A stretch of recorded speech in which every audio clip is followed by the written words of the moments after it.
This week on the podcast, yet another banger. Som Seif is founder and CEO of Purpose Unlimited.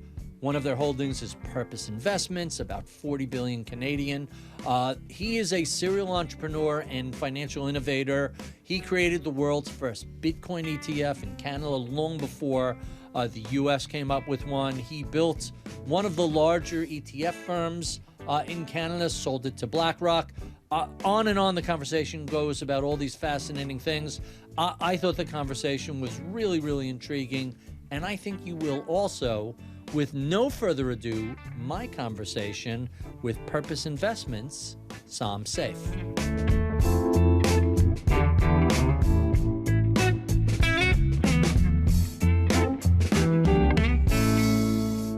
Som Seif, welcome to Bloomberg. Barry, it's great to be here, and thank you for that kind introduction. So I'm kind of fascinated by your background, your career, the whole multiple innovations, serial entrepreneurship. But let's roll back to the early days. You wanted to be an architect, and then you went for a bachelor's in industrial and systems engineering from the University of Toronto. What was the original career plan? Yeah, I mean, I've since as long as I can remember, architecture was my kind of goal, and that fundamentally was something that just inspired me. I loved the mix of the creative side of my brain and the, call it, systems and structural mathematical side of my brain, and bring them together. And just design was always something exciting.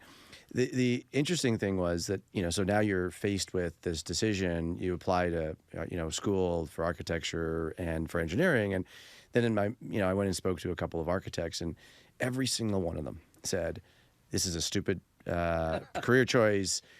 You won't be doing anything that you think you'll be doing. It'll be grunt work. You won't enjoy it. And there's no money in it.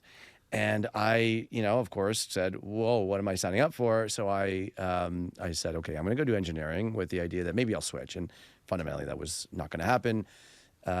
And I was in first year of engineering and said, okay, what is my second choice? What else? And, I really loved the concept of strategy and finance. I didn't know anything about finance and hadn't been learning anything about it, but I got excited about investment banking and things like that. And so, ultimately I decided that was the path I was going to pursue. And coming out of an engineering degree, I ended up, luckily, just a timing really uniquely at the end of 1998, got an opportunity to join the biggest bank in Canada, RBC, in their investment banking division. And so engineering was a really interesting path towards it. And, at the time, the tech bubble was happening, and I guess someone in investment banking said, hey, we need more engineers in here to tell us, how to think. And the learning curve was pretty amazing in terms of starting with nothing and basically learning on the go. Huh. So you spend 6 years at RBC helping them build out their structured products group. Tell us about that experience. What did you learn? So investment banking is one of the amazing early learning experiences. And I've always been in sort of pursuit of, learning and call it pushing myself to certain limits. And, investment banking today is very hard. Investment banking 25 years ago was even harder. And young analyst, young individual, you're ultimately working on, amazing things. But at the same time, you are, you're working like a dog, like 80 to 100-hour weeks. That said, there is no better place as a 22-year-old, 23-year-old, 25-year-old to ultimately have immersive learning. And so it was amazing for me. When I went into it, it's funny. I had, as a young individual, always, I was an immigrant to Canada. I didn't, my family was a good middle-class family, but we didn't, have stuff. So I always dreamed about this idea of all the riches and golds and things like that. And, investment banking, kind of one of the things that kind of excited me was this idea of, hey, you're going to make lots of money. And the interesting thing was during the tenure, first few years, you start making good money for a young individual. And then you kind of realize, wait a minute, this isn't actually motivating me. I remember succinctly, I came home, I was 25 years old, it was 3 in the morning or 2 in the morning, and I just sat down and kind of wept because I said, I'm working like a dog and I'm pursuing this goal, but I'm not happy. And I had to actually go through a deep-rooted perspective of like, okay, what is the thing that actually drives me? What is the thing that actually motivates me to wake up on Monday morning and skip to work? Because I'm still enjoying what I'm doing. And what I realized was that the thing that actually I was in pursuit of was the idea of seeing my ideas progress, seeing the things that I was doing have real, tangible outcome. And I go back to that principle of what was it that excited me about architecture or design. It was this very simple principle of, when you build something or you design something, you can actually see it in front of you afterwards. And so I actually correlate that really specifically around what was the thing that was my intrinsic motivation. So at that point, I just said, look, I'm still learning. I'm having an amazing time, but am I going to ultimately achieve what I want here? And I said, I won't.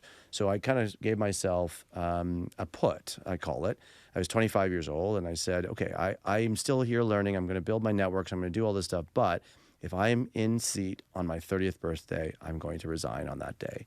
And that kind of woke up my mind to what else is out there. And over the next number of years, I started thinking about what was it that was going to be the next for me. And that ultimately came when I was 28 and started Claymore. So let's talk about Claymore. You launched this in 2005.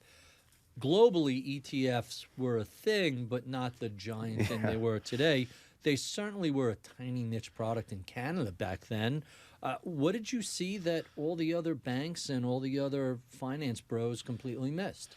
So you're absolutely right. So in Canada specifically, there were 14 ETFs listed on the Toronto Stock Exchange, basically all by Barclays iUnits, at the time iShares.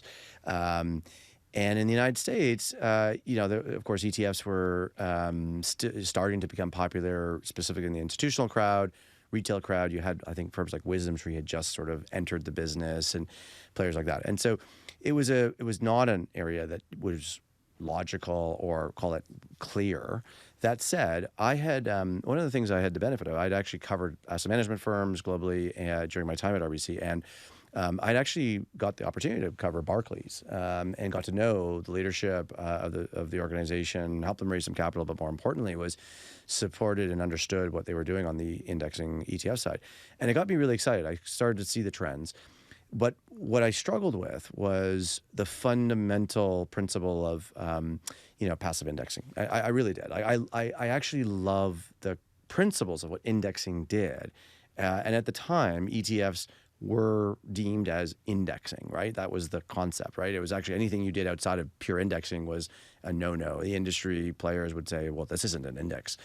And so I got really excited about, the idea of, what an ETF does. It's low cost, great product in terms of wrapper and structure, transparent, disciplined in its approach, using an index. However, I just hated the fundamental principle of what market cap indexing did, which is basically buy high and sell low, right? So in and around the time that I left RBC to start Claymore, I had actually read a research paper, just serendipitously came out around the same time in 2004 by Rob Arnott and Jason Su. We'll spend some time on Rob, who's a really important person in my life. And they had published this article around non-market cap weighted indexes. Smart beta. Yes. And it was, I read this article, and I'm an engineer, so I love these technical things. And I just got excited. And basically a couple of months later, I reached out, we went down and spent time with Rob in Pasadena, and he was a big thing. I remember Rob was a pretty big deal, but he took the time. He spent half a day with me, and I walked out of that office just having clarity on the future of what I was going to build, and more importantly, the future of where the industry opportunity was. And that was the principal starting point of the vision for building Claymore, and the future of what I felt was going to be a really amazing thing around indexing and the future of indexing around. And we used, of course, we launched the first public investment fund on fundamental indexing, the RAFI indexes. Huh, really interesting. So you grow this to 34 ETFs and a couple of closed-end funds and about $8 billion Canadian, I think, or about $6 billion US. What was the hardest part of building that sort of asset manager, considering all the other products were giant bank owned? Well, Canada, of course, has many structural. I mean, it's an amazing region for opportunity in financial services. That said, it is also, highly concentrated with the big banks and the control that they have with their distribution, and so it's a very challenging market for independents, as you can imagine. That said, what I really I go back to the period. We had a really amazing product. No one knew what it was. I remember we'd go out in 2005, 2006, 2007. We'd sit down and talk to advisors across the country. And, I'd walk into a room and I'd have a sign-in sheet and saying, name and email. But then I'd ask the question, how many of you use ETFs? And back then, it was 1 out of 10 would say yes. Most people were like, what's an ETF? It's what EFTs, this was the time, right? And, but I fundamentally believed what we were doing was important. And it was, we grew in Canada, of course, remember, we're about 1/10 the size of the American market. So, 8 billion aggregate would be like 80 billion in that time frame. But we actually, in the first couple of years, grew to about $1 billion. So at the beginning of 2008, we got to about 800 million, which is a great outcome early on in from nothing. And then the real thing happened in 2008, and it's, it was a really great wake-up call and called learning for me. We went through 2008, and every single month in 2008, we grew positively. We had net positive sales. I think we were despite the ongoing turmoil, despite the market environment. And in September and October specifically, we had positive net sales, and I think we were the only firm in the country that had that. The principle was that disruption was critical for us at a time when we were trying to build a challenger idea and tell a really strong narrative. We needed the complacency of our investor base, of the advisor community, of institutions, to wake up and say, hey, wait a minute, what should I be thinking about next? And that was a really important point. So coming out of 2000, we ended up in 2008 growing from 800 million to 1.1 billion, despite the headwind of the markets. And then in 2009, we went from 1.1 billion to 4.4 billion. Wow. So just an accelerant coming out of the financial crisis. The next year, we went from 4.4 to 5.7, and then to 6.8, and then ultimately 2 months later, when we closed the deal with BlackRock to sell it, it was $8 billion. And the momentum was just so unbelievably strong.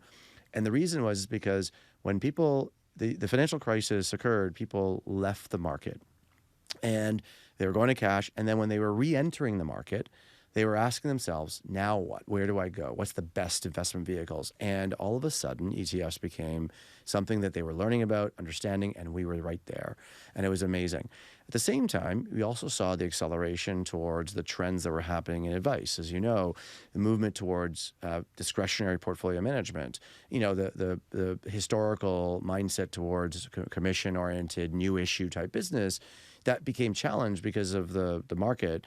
And the banks and the broker-dealers wanted more stability. So advisors started to transition their practices towards more discretionary investment processes and model portfolios. And ETFs, of course, fit extremely well. In the U.S., we've, of course, seen the RIA movement coming out of that. And those were an amazing backdrop of trend that just drove the market. And in parallel, the ETF industry alongside of it. And it's been an unbelievable number of years for everyone. Really interesting. So the sale to BlackRock, what motivated the exit? What was the process like, and how hard was it to let go of this thing that you had built? Very hard. So there's my financial partner in the latter years was a firm called Guggenheim Partners. Oh, sure. And an amazing partner and organization, worked really well with them, and really proud of the relationship we built there. And the interesting thing was, of course, I had sort of approached them and said, let's sort of, let me buy you out. They'd had a great outcome, and it was a wonderful outcome, but we just sort of couldn't get to a price that made sense. So we decided to go through a process. And I, at the time, felt, okay, we'll run a process, but I'm going to also be a buyer at the process. And we agreed to that. At the end of the day, though, the process was very robust. BlackRock was a leading partner at that. And I remember pivoting multiple times as the price kept going up on who my partner was going to be to finance my buyout. And then at the end, I remember in December of 2011, it was my daughter's birthday. I was on the phone with one of my strategic partners around the purchase. And we were having a conversation about strategy, execution, plan. And then I got off the phone, I walked down to my wife and I said, I'm holding on too much. The price has gotten well above what my target price was. I'm being too emotional. I think that the right thing to do is to sell. So I called the bankers. I said, I'll put my name behind the BlackRock bid. I flew down to New York on January 2nd. We spent a few days in a room negotiating the purchase and sale agreement, and we announced the deal, I think, on January 11th, and closed the deal on March 2nd. And that was, it was a really difficult period for me. I had a chip on my shoulder. I'd built this thing. You used the word serial entrepreneur earlier, and I actually have never believed I'm a serial entrepreneur. I don't build businesses to build businesses. I build businesses because I truly love what I do. I'm in pursuit of really building things that have endurance, have great value to our customers, that really think about changing the industry. And so this was a moment where I felt like something was being ripped out of me. And so I had a chip on my shoulder. We closed the transaction. And I said, I need to take the time. I actually ended up building the business plan for what I was going to do next, which ultimately was purpose and Wealthsimple within 30 days. But I said to myself, if I start today, I'm going to fail because I'm not doing it for the right motivation. I'm doing it for the wrong reasons. I want to do it because I'm in pursuit of getting back in the business. And so I ended up consulting for the regulator for a couple weeks, and then I ultimately went to with my wife for 3 months overseas to Southeast Asia, and I detached. Back then we had Blackberries. I still probably have Blackberry. People famously know I love Blackberries. But I had a Blackberry and I turned it off and no one could get a hold of me. We went throughout Southeast Asia and it was the greatest thing. And I said to myself, if I come back and I have the energy and excitement around this business plan, then I'm going to do it. And of course we came back and, once we landed in North America, you get all the texts and all the news, and my energy just started to really powerfully go up. And I said, okay, let's go. And I registered Purpose and started the business plan. So we're going to talk in a little bit about why I think you're a serial entrepreneur. But you said something that I'm kind of fascinated by, and it requires a degree of self-awareness that many people in our industry sometimes don't have. I don't want to say always don't have. We all have blind spots. You said you became aware that you were too emotional, too self-involved, you were holding too tightly. How did you come to that realization?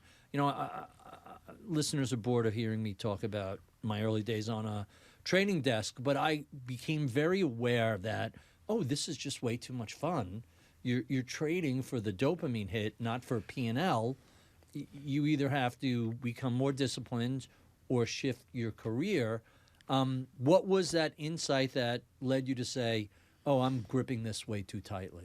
So I think self-reflection is one of the great virtues that we all should have. It's one of the things I think often people don't have enough of. And I actually think, it's something that requires anchoring to sort of early on to the kind of goals and the things that matter to you. So you're disciplined around what you're self-reflecting around. And it's hard as humans. Like we're not trained. Our mental state is not trained this way. So it's just something that I feel very confident in my ability to constantly be asking myself, am I on the right track? Am I doing the right things? Am I pursuing the right goals? Am I going to achieve the things that I want to achieve on the path that I'm on? And that's just, I think it's a critical learning, and the growth mindset that comes with that curiosity and willingness to be vulnerable is critical as a human. So this is I think a really important thing. I think our industry can always use that because, I love the financial services industry. One, because it starts with a really amazing mission. We are here in service of individuals to help them ultimately achieve their outcomes, their goals. It is such an unbelievably high mission industry, and we don't do enough to talk about that. Instead, we talk too much about ourselves. We're self-centered. We talk about, hey, let me tell you about me. And now that I'm done talking about me, let me talk to you more about me. And you go to someone's website, it's always about me, me, me. It's never about the customer. And so there's this amazing opportunity as an industry to step back, reflect, and say, why are we here? What's the actual job that we're here to do? And it is ultimately in service of individuals and their outcomes, 100%. And we complicate that so much. And so I think self-reflection on that as an industry is a big opportunity. And those who get it are those who stand out and differentiate more than anybody else. Really, really fascinating. Coming up, we continue our conversation with Som Seif, founder and CEO of Purpose Investments, discussing financial innovation. I'm Barry Ritholtz. You're listening to Masters in Business on Bloomberg Radio. I'm Barry Ritholtz. You're listening to Masters in Business on Bloomberg Radio. I'm speaking with Som Seif. He is the founder and CEO of Purpose Investments. So we were talking earlier, you sold Claymore to BlackRock, and instead of taking a couple of years off, a month or two later, you essentially start Purpose as well as co-founding Wealthsimple. So many people take a breather after an exit. Why go straight back in, and why two companies at once? So I had, as I said earlier, I had a very clear eye on what I wanted to do next. I was really excited about where the industry was going, what we were doing, what the momentum we were seeing. And it felt, actually now I had this amazing gift. I was blessed with a blank piece of paper. And so when you have a blank piece of paper, so oftentimes businesses want to keep evolving. You want to, but you have to kind of deal with your legacy, and technical debts and things like that. And so I felt blank piece of paper I can get to do. How would I start from scratch? And so I had this great energy, but I looked at both the continued evolution of modernization of investment management, but I also saw a bigger picture opportunity in wealth management. I said, the opportunity is not just, let's build asset management products. Because when I started Claymore, I came from it from a technical engineering perspective. And I said, when I look at all the billboards and I look at all the advertising, all it says is, hey, we beat the market, we did this. And I said, okay, well, the job to be done is to beat the markets. And I thought that's what we were supposed to do. So I was in pursuit of building a product and a business that ultimately solved for helping people beat the markets. What I realized, and one of my great stories around this was, the first product we launched was the Canadian RAFI Fundamental Index. And we launched that, and it was amazing, but it hit its 5-year numbers in 2010, just early 2011. And of course, 5 years, you start to see real track record. And at the time, it was the number 2 Canadian equity fund. It beat every active fund, all the main index. It outperformed by 200 basis points. And that's a great accolade. Of course, in our industry, that's what you are really excited about. And I felt, wait a minute, I actually don't know if we actually did anything, because it went down in 2008, just like the main index, 35% or whatever it was. And I also looked at the journey and I said, if someone had bought it on day one when we launched it and held it all through that 5 years, they would have received that return. But the reality of what human nature was is that they were buying it at different times. When they got fearful, they were selling it. And, their return was very different than the fund's return. And I asked myself, I said, did we actually change the industry? Did we do anything? Yes, we did something great technically. The product was excellent. We were moving the needle of how the industry operates, but we weren't changing the way the client and the customer was experiencing what we did. And so that informed me. And at the same time, I told you about Guggenheim was our partners, and they had been working on their wealth part of the business with Danny Kahneman. And I had this wonderful gift, again, to have the opportunity to learn and understand how Danny was brought in to help them understand how to help billionaires and wealthy families and call it patriarchs and matriarchs to understand the transition from wealth creation to wealth management. And it was so powerful, and the principles of what Danny talked about really resonated with me. I became a student of behavioral science, and that sort of became really paramount to my view of what a modern asset management firm needs to think about, which is not just beat the markets, but develop investment products that actually have outcomes and goal orientation towards them. How do you help advisors and investors, ultimately communicate together and work collaboratively around the actual goal the customers are asking us to do, which is help them meet their goals? And so I just felt the asset management industry, wealth industry, both could ultimately optimize around that. And that was what Purpose's mission was going to be around, is outcome-oriented modern investment management, optimizing for all the inputs and how we manage money, not being active, not being passive. And then second is, how do we help restructure the way wealth management could ultimately be oriented towards the customer journey, as opposed to, hey, we're just going to give you a 60-40 portfolio. Huh, really, really fascinating. Tell us a little bit about Wealthsimple, which I described earlier as the default investing app for a young generation of Canadians. What did you see before apps like Robinhood were big and successful, that was a thing that young people wanted?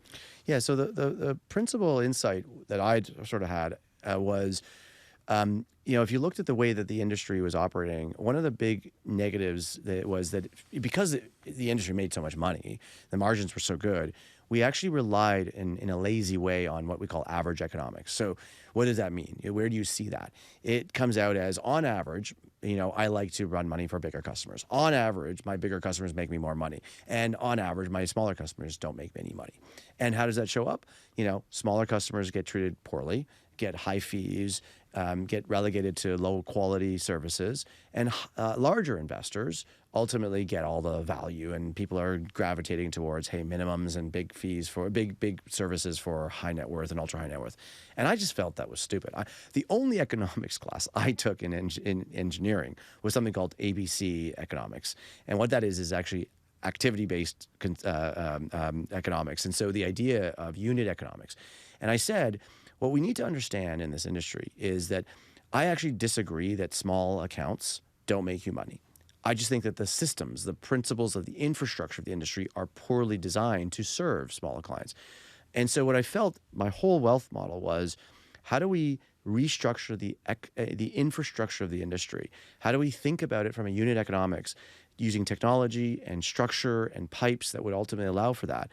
And then what you do is bifurcate the value for the different segments of customers, small, early stage customers, middle, mass affluent, all the way to ultra high net worth, based on a service level offering. And the service level offering would change and increase based on the needs of those customers. So that was the principle. And I said, at the earliest stage, if you're 20 years old, 25 years old, this is the most amazing period to build for. But the industry was treating them awful. So I said, let's go build this. And so we started with the technology, the infrastructure. And what Wealthsimple has done is really unbelievable. It has become, in Canada, the most competitive platform in financial services against the big six Canadian banks. Canada has never seen anything like this before. And it all is rooted on serving customers where they're needing us to serve them, right when they're getting started or along the earliest stage of their journey, and then helping them compound not only their wealth, but also the overall financial experience as they grow from 25, 30, 35, 40. It has been an amazing experience. And, today, Wealthsimple, I think we run about 150 billion, but we're doing more in net deposits than the biggest bank in Canada, RBC. That is an unbelievable statistics. And I'm proud of what that team and what the organization is doing to challenge the industry and change the way Canadians are served. So let's stay with Wealthsimple a minute, because initially I assumed this was kind of a Robinhood-like app with free trading and gamification and, up to but not quite sports betting. Like that sort of, hey, this isn't going to get anybody to their goals. It's fun, entertaining stuff during the lockdown of the pandemic. Tell us about Wealthsimple in terms of the differences with an app like Robinhood. Yeah, so the starting point actually is you start with the customer where they need you the most, right? When you're 25 or 30, you're either just getting started, you might have $5, $10, $20, $30,000. And the principle of it is you want to help them ultimately get going. So building a discipline, a structure. So we have the managed money programs, which are you open an account very simply and clearly. You basically build your portfolio, and your portfolio is basically a glide path on the markets and such. And then you surround that with the types of services and solutions. So direct trading accounts, cash management, credit cards, all the crypto, things like that are really important. So my principle is there's always a view of attention of these things. I come from a different way of it, which is these are things that people are going to be in pursuit of. And what you want as an organization is not to duck your head in the sand at any stage. If you're an advisor, saying, hey, I don't do crypto is actually a wrong message, or because your customers are going to be in pursuit of it. We know that 60, 70% of high net worth individuals have a direct account, and many of them are curious and engaged in buying interesting areas like that. So I think an advisor firm or any firm, a financial service firm, has to find a way to balance the foundations of what is good long-term, call it disciplined investing, along with satiating the needs and the desires of what an individual wants, so that they don't always, turn their head to, I need something different.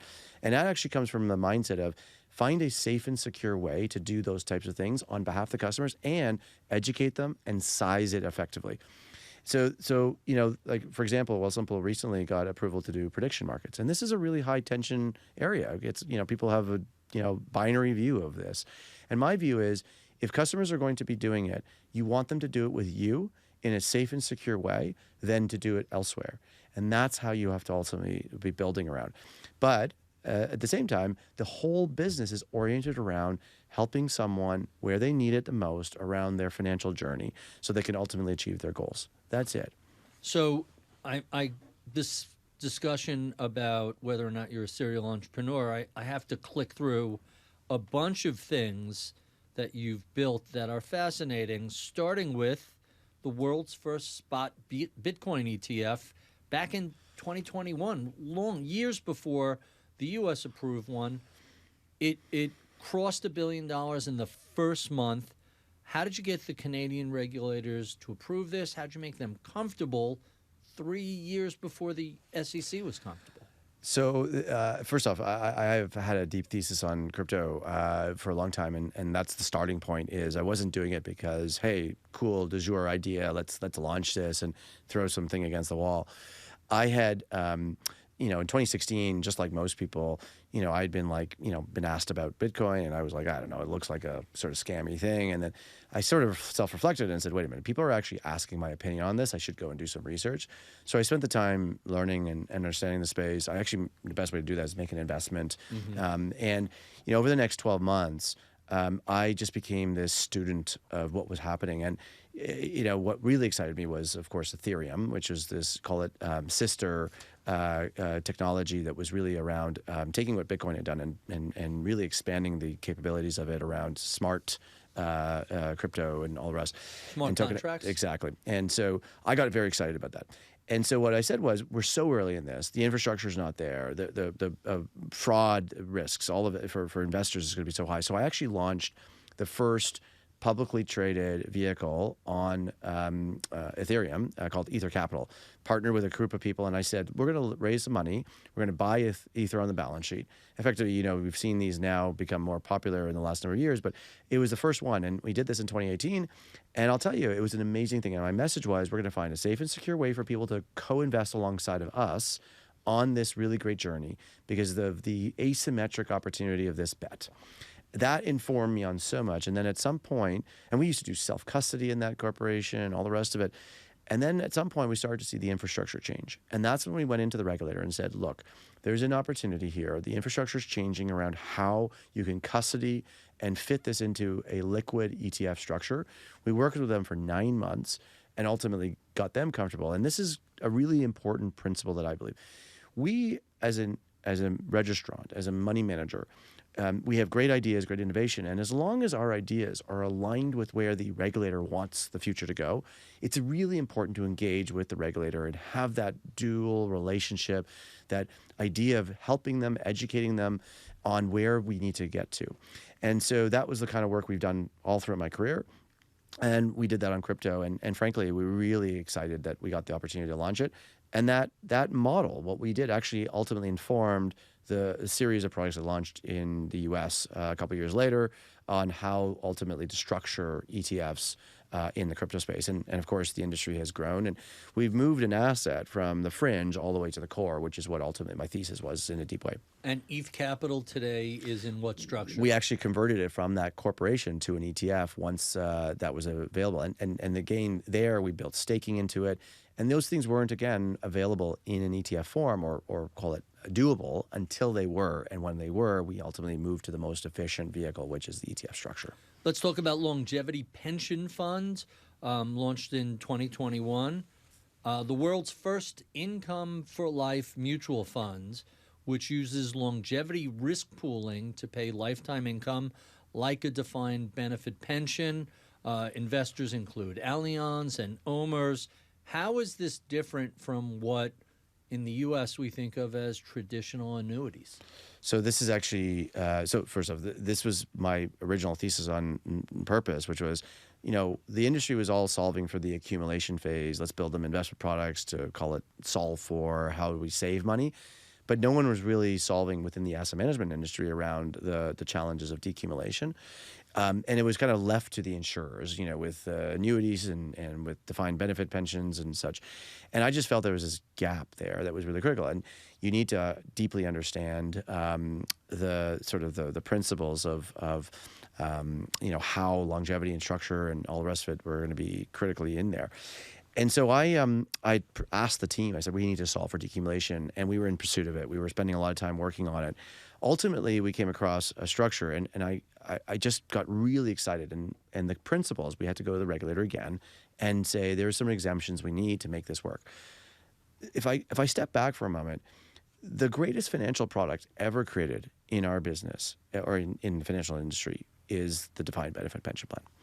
And frankly, if you go back to what that represented, it was such an amazing bargain. You join a company, the company says, we will, in an institutional way, organize to have a savings program alongside of your career. And it will not only solve for your savings needs while you're working, but once you retire, it will also solve for your income longevity for as long as you live, and in some cases, your spouse. That is, like, if you think about the journey of a customer, it is the most unbelievably comforting and principled thing that we've done. And the industry has done everything over the last 40 years to break that down. Kill it, yeah. And on with the concept of, hey, we're giving you choice. And that has been so bad for people. So I always believed that we needed to get back to bringing the system back. If every Canadian, every American had access to a defined benefit pension plan, 95% of them would be unbelievably better off. The reality is it's not good for the industry. The fragmentation allows for agency to increase. And so what I've always said is, how do we bring this back into the structure? And so longevity pension plan was designed on, how do we build a pension plan for all? How do we do that in a mutual fund structure, which is accessible? The annuity structure that is, of course, it works similarly. The problem is it has the structure of, you have to go off book for an advisor, so advisors don't really like them. Investors have to ultimately go through an insurance structure, and it's individualized. Whereas the defined pension plan is a pool. And so when you get longevity risk pooling like that, which is done in a defined benefit pension plan, why couldn't you do that in a mutual fund? And that was our principle. And so we designed that. It's the first fund to really incorporate longevity risk pooling, so putting lives together with a mutual goal of, I'm putting money at work to ultimately solve for my lifetime comfort, that I'm going to have income for life. And if I die early, I'm ultimately supporting the cohort, but I'm getting what I needed from it. So I want to click through 4 other innovative products, but I don't want to spend all week on it. Let's click through these 4 quickly, starting with cash management ETFs. Yeah, so cash is something that I think that, of course, everybody needs access to. So we had launched the first money market ETF when I was running Claymore. When I came back with Purpose, we saw the movement towards deposit rates were much higher than money markets. So we actually went in. The unique thing we did there was we went and built a ETF that linked to a deposit account. So it's not to a security. So it's actually one of the first of its kind. And that was a hugely important thing back in 2014. And of course, the cash management industry has grown dramatically. We haven't seen this in the United States yet.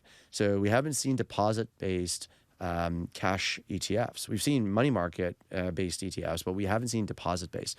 So it's based on the buck. It increases based on the value, doesn't fluctuate, and it goes right into the bank deposits of several banks, and you get therefore a higher rate.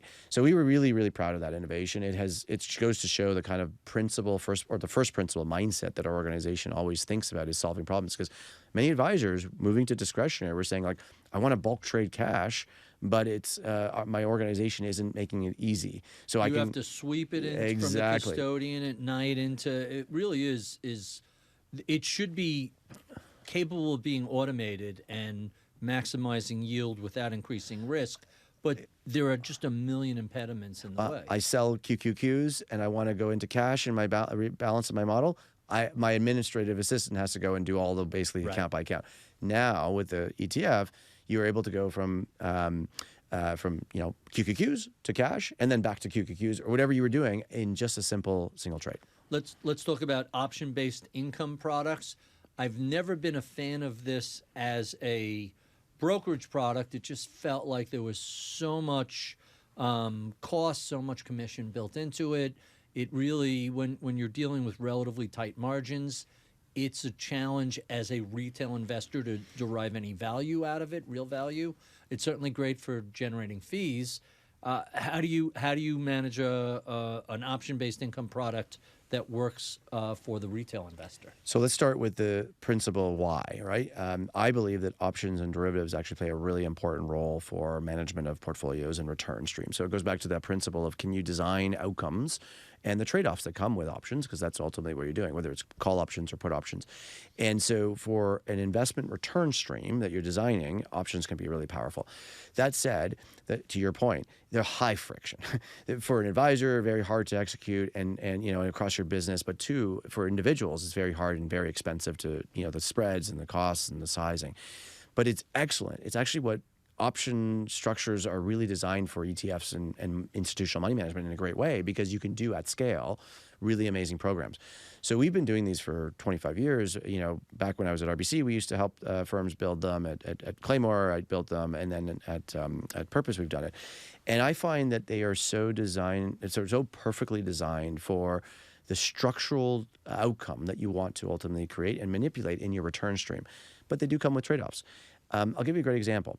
One of the first things when I was in my, starting in my career, in talking to advisors, the thing that the old school advisor would say, oh, I write put options or call options for a couple of my clients on their large names, but I can't do it for all my clients.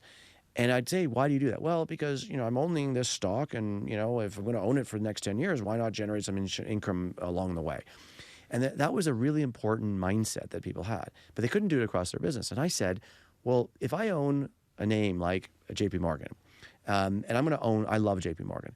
The actual optimal way to own JP Morgan is to have 80% long at JP Morgan and 20% covered call overlay JP Morgan, so that you're generating the long-term beta of JP Morgan, plus you're generating some ongoing return from the option income as volatility is there, and you're taking advantage of the volatility to generate a return stream.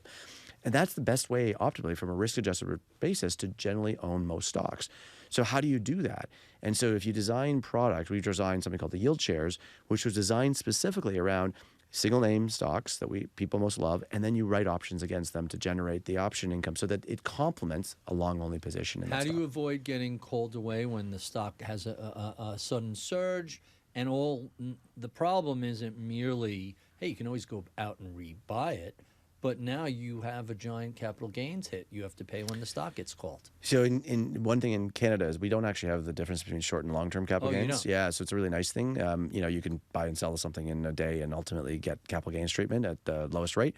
Our rate is a little higher, but still it's that's a different story. We're 23% short-term, 30% long-term. Yeah, so our long-term is 25, 27%. The principal mindset, though, is this is what institutional programs are really great at. You don't write one option on one strike price on one position. You stack them. So you might have, if you own a whole matrix, exactly different strikes, different dates. And then with technology today, you can optimize all the structural elements of, do you roll it for tax efficiency? Do you ultimately buy it back? Do you wear it along the curve an option? Do you basically roll the capital into at any point? So you're constantly in this, call it, vintaging of your portfolio overlay, which is really important. That's what institutional money management needs to do. If you're just singularly buying one option on one strike price, that's actually a very low quality execution.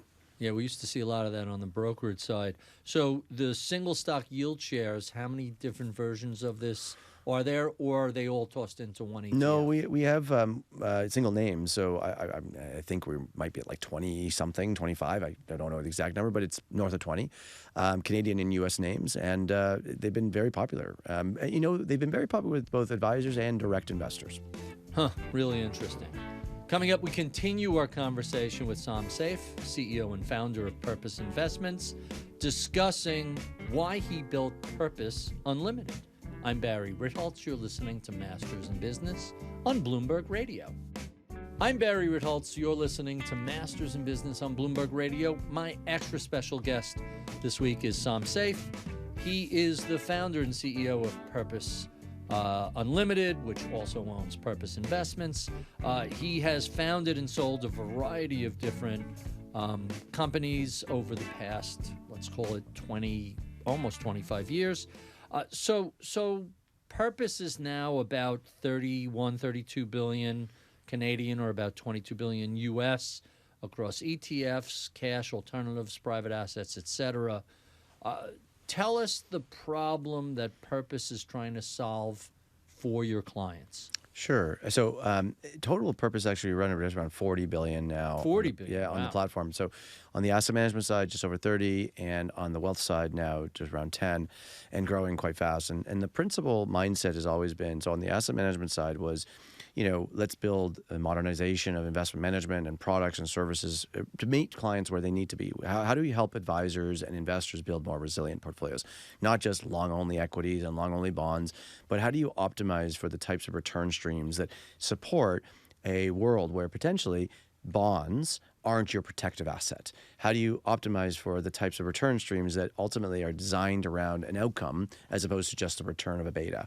And so those are the first start. And we have the inputs of, we care about not only the quality of our investment product that we manufacture, but also the, call it artisan quality of our investment inputs. So the team, the capabilities, the process for investment strategy, using both quantitative methods, active methods in each of the different categories.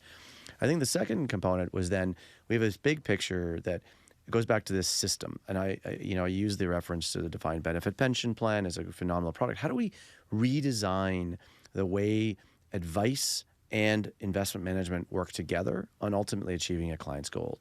And so we've designed this whole infrastructure around the wealth management to support, one, the movement towards independent wealth management. So as you know, in the United States, you've seen the US RIA segment. Canada has a nascent segment there. And, we saw this really important movement towards and a need for that. So we built the infrastructure to support a movement towards independent wealth management, but then also the services and the tools and the capabilities over and above that to support advisors in basically driving their businesses towards more planning-based, portfolio outcome oriented investment management and wealth management and experiences, as opposed to, I pick better stocks than the next guy, I'm better at delivering better returns, more around how do we help customers ultimately achieve their goals. And so we've built all of this technology and systems around that outcome. So I like the idea of emphasizing outcomes over benchmarks, but we have half a century, maybe longer, of organizing portfolios around those benchmarks and trying to beat the index. Explain what's wrong with that approach. Well, it goes back to the behavioral science part. That's first. And second it's also a structural thing. If you go back to the last 10 years or so, when I looked at the space, I felt that the industry had become a little bit complacent towards this idea that the best and optimal portfolio was a 60-40 portfolio. And the reason was, if you actually spanned yourself out and looked at the returns of the 60-40 portfolio going back, 100, 110 years, which we did the research on, it actually only met its long-term goal of 7%. In 5 of, call it 11 or so decades. And this is, a couple of years ago we did that research. And those 5, 3 of them were in the period of 1980 to 2020. And so I felt that had created this bias, an anchoring bias in call it the industry.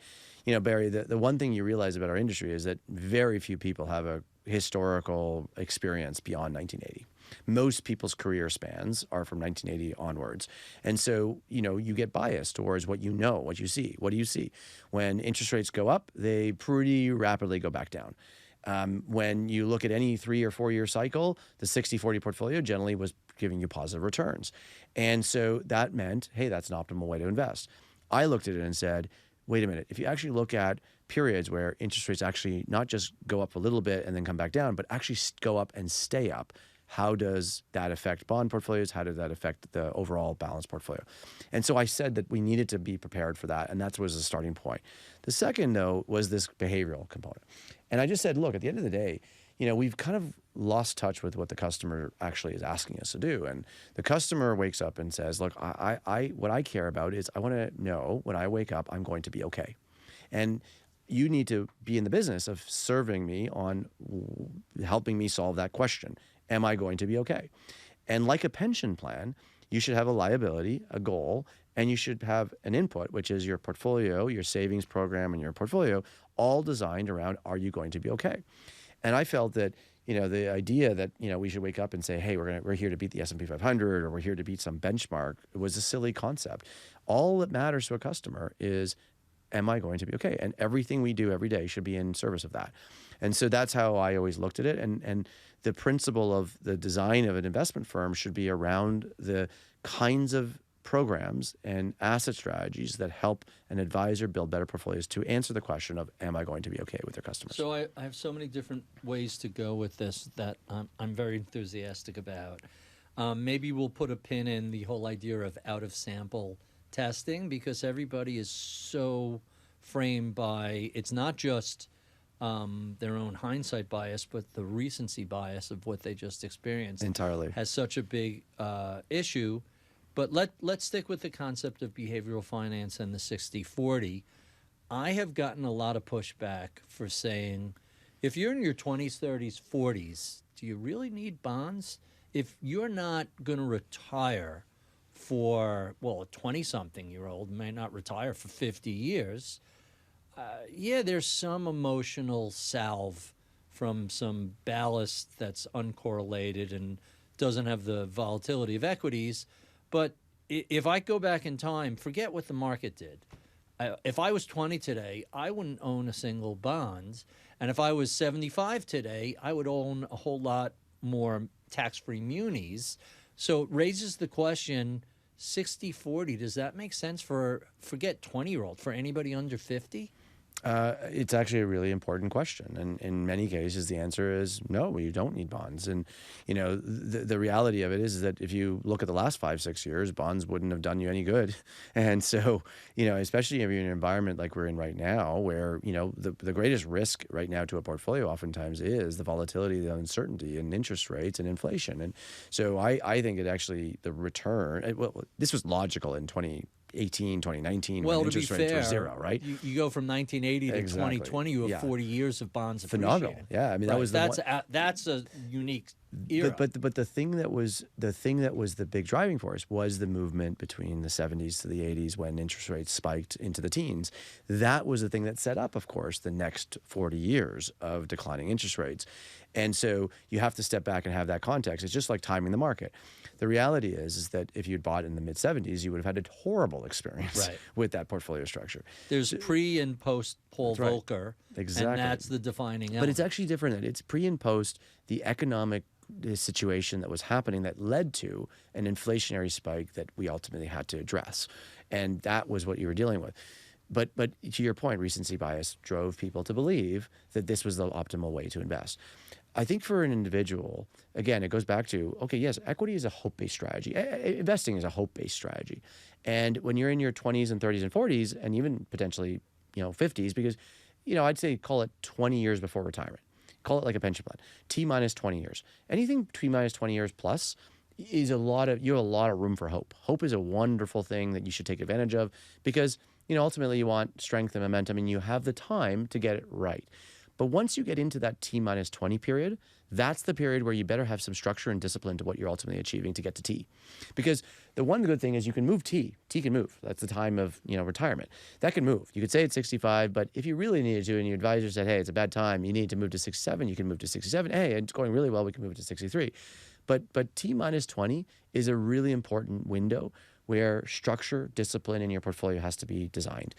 Everything before that, absolutely. You can take as much hope as you want. You can take as much risk as you want, because you haven't entered that window. That's how I look at it. Huh, really interesting. As someone who's partial to the math and science half of my brain, I'm curious how you reconcile the rigorous, structured environment of being an engineer. Like, there is an internal logic and a set of hard mathematical principles that govern that. How do you reconcile that with the squishy, emotional side of all of Danny Kahneman's teachings, which is, hey, this is just how we are built. We weren't made for this sort of decision making. Yeah, I think the beauty of when you marry the first principles, call it linear kind of thinking around what engineering can do, and then you apply that with the nonlinearity of human behaviors. It's actually a phenomenal, we call it, a mixture of thinking. And that's what you want. You want those multiple inputs to basically change your mental model of how to design and think.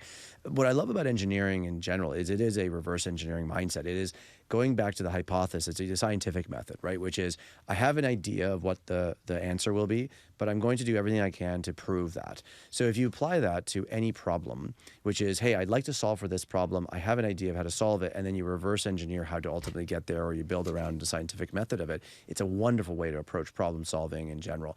And then if you bring in the input, so one of the things we did at Purpose is we've actually brought on behavioral scientists to actually support the organization in the way we think about product design, the way we think about marketing, and all those things that we do, because it actually helps influence the mental models and the way that we make decisions. Those are really powerful. So I just believe it goes back to that original comment around the creative mind and the, call it, structured, disciplined and mind. I think you bring those two together, it's a very powerful mixture to build with. Really, really interesting. So we've been speaking for an hour, and artificial intelligence has not come up, which I think is a first this year. How do you think about AI from a managerial perspective? How do you think about it from an investment perspective? What do you see the impact of this going forward? Especially, I appreciate the opportunity to ask someone who's an engineer about this, because essentially this is software engineering at the highest level. So I've never been more excited in my career. I feel a sense of energy in the last 9 months, specifically coming into 2026, that I've just been excited about because of what this new technology is enabling us. And more importantly, it's not just how do we build features or solve some problems or create a little bit of incremental productivity. It is about the grassroots, go to first principles of how should we ultimately design the way we work, the way we optimize our business in and around a technology replatforming.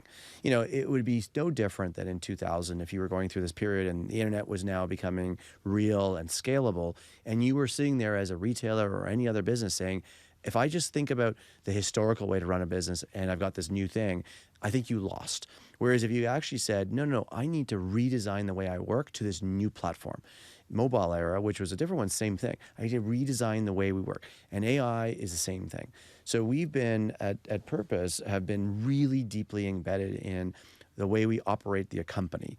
The first thing is we are effectively driving forward deploy engineering, data science, and product across the whole organization. We are driving into smaller teams and squads.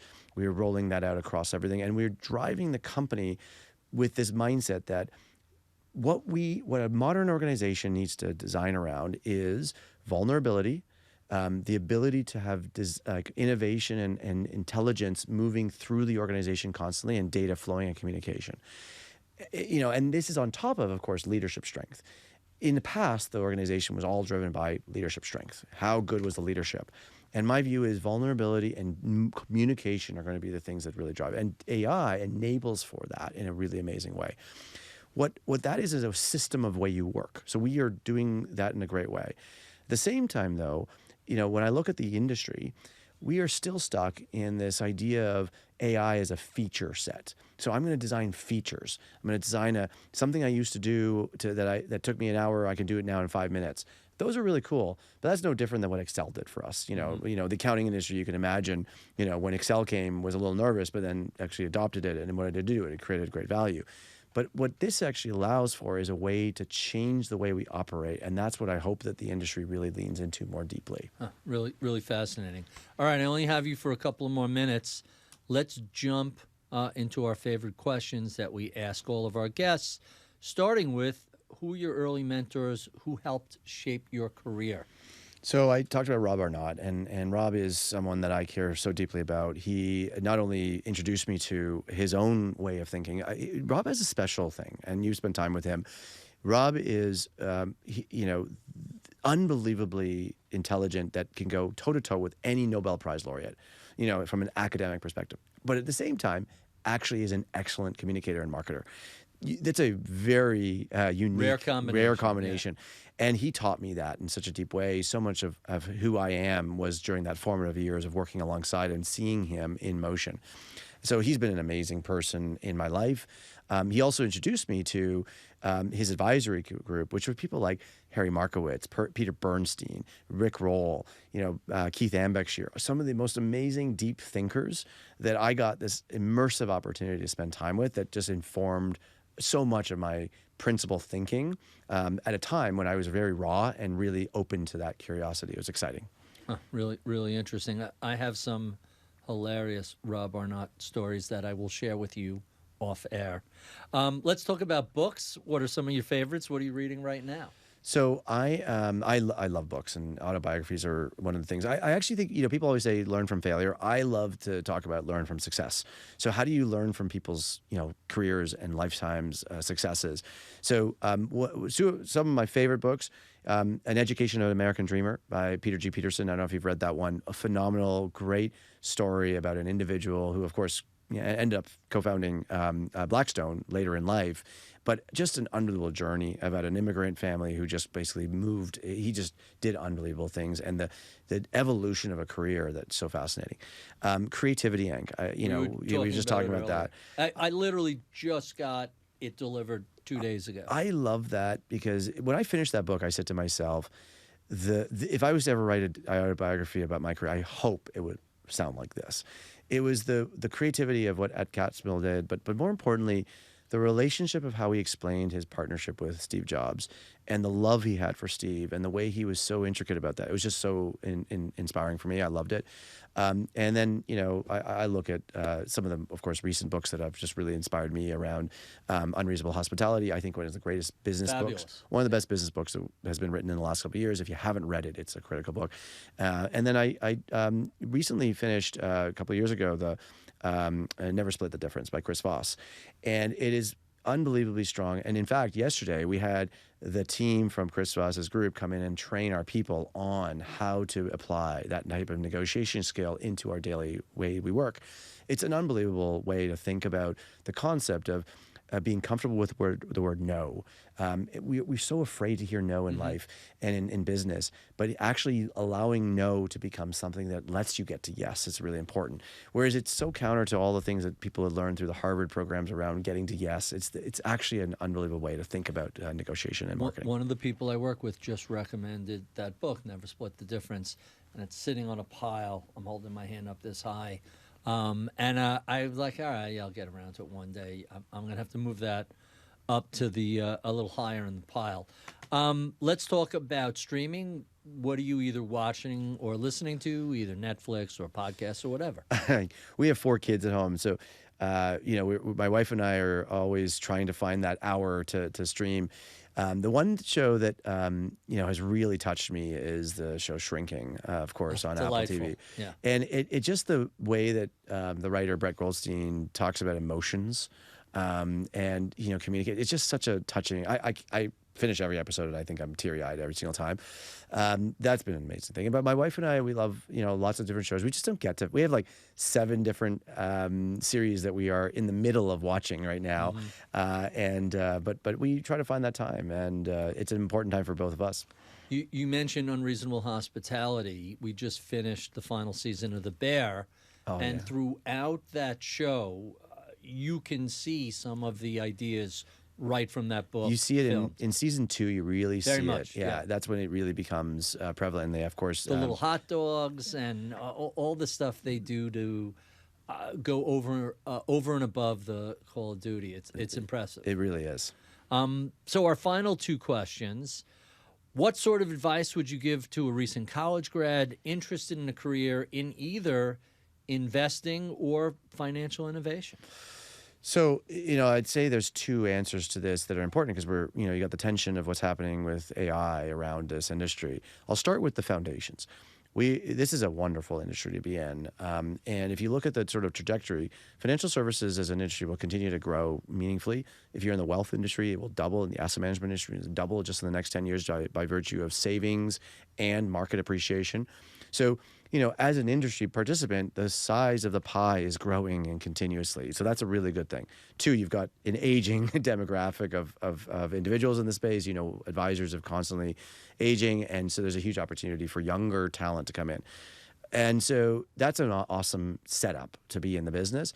The principle I go back to is it's an amazing place that has high mission, but I want young people, if I was to come into it, to really focus on how do I achieve this to help the customer truly win, as opposed to the historical mindset of I'm here to basically manage money and do all these things.